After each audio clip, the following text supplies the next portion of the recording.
नमस्कार दोस्तों, आज आपके सामने एक ऐसी रोचक कहानी लेके आया हूँ कि कहानी सुनने के बाद आपको समझ में आएगा कि कहानी से जीवन में सीखने के लिए बहुत सारी चीज़ें उपलब्ध होती हैं। तो दोस्तों, मेरे YouTube चैनल पे महत्वपूर्ण कहानियाँ उपलब्ध हैं। तो दोस्तों, कहानी स्टार्ट करते हैं। चाणक्य अपने नीति शास्त्र के लिए जाने जाते थे। दूर दूर तक विदेशों के लोग उनकी नीतियों का लोहा मानते थे। यही सुनकर एक बार एक चीन का दार्शनिक चाणक्य से मिलने भारत आया। जब वो चाणक्य के घर उससे मिलने पहुंचा तो उसने देखा कि चाणक्य ग्रंथ लिखने में व्यस्त थे। उन दिनों बिजली का बल्ब नहीं हुआ करता था। चाणक्य ने तेल की भरी डिबिया जला रखी थी और उसकी धीमी रोशनी से वो लिखने में व्यस्त थे। चाणक्य ने जैसे ही आगंतुक को आते देखा, उन्होंने जल्दी से अपना कार्य समाप्त किया और जो लैंप अभी जल रही थी उसे उन्होंने तुरंत बंद कर दिया और एक नई लैंप जला दी।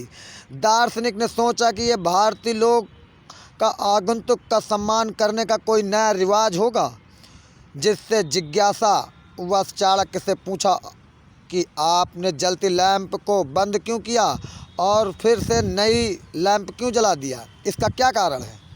क्या ये आपके धर्म में कोई रिवाज है? चाणक्य ने हंसते हुए जवाब दिया, नहीं श्रीमान जी, ये कोई रिवाज या धर्म का कोई हिस्सा नहीं है।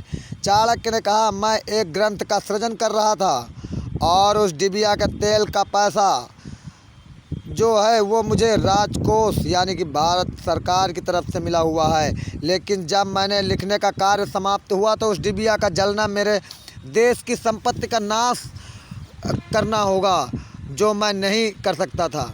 और जो दूसरी डिबिया जलाई वो तेल मेरे खुद की कमाई का था।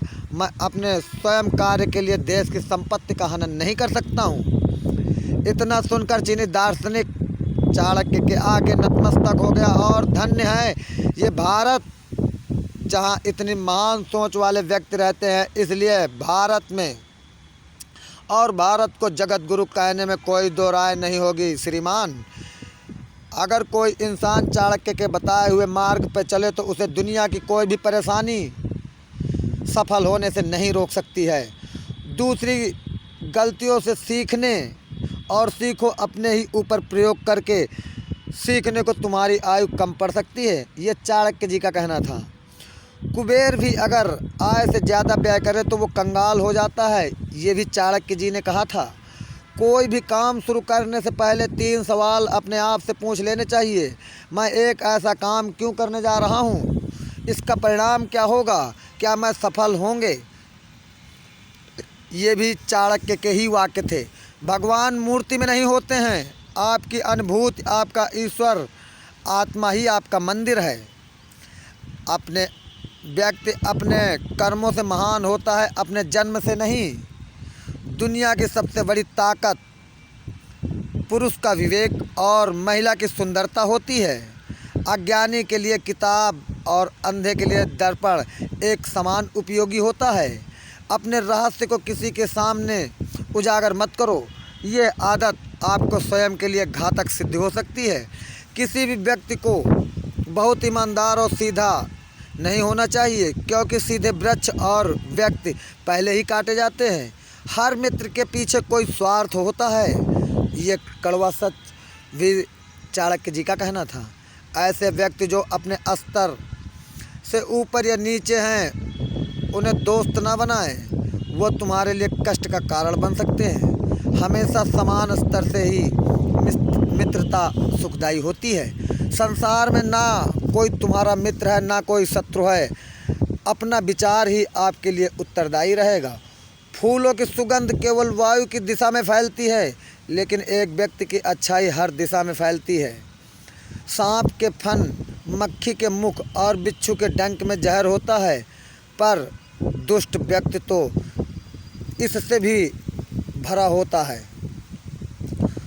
जो हमारे चिंतन में रहता है वो करीब है, भले ही वास्तविकता में वो बहुत दूर ही क्यों ना हो।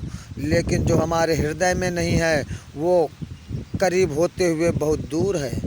अपमानित होकर जीने से अच्छा मरना है। मृत्यु तो बस एक क्षण के लिए दुखी देती है, कष्ट देती है, लेकिन अपमान हर दिन जीवन में दुख लाता है। परिश्रम वो चाबी है जो किस्मत का दरवाज़ा खोल देती है।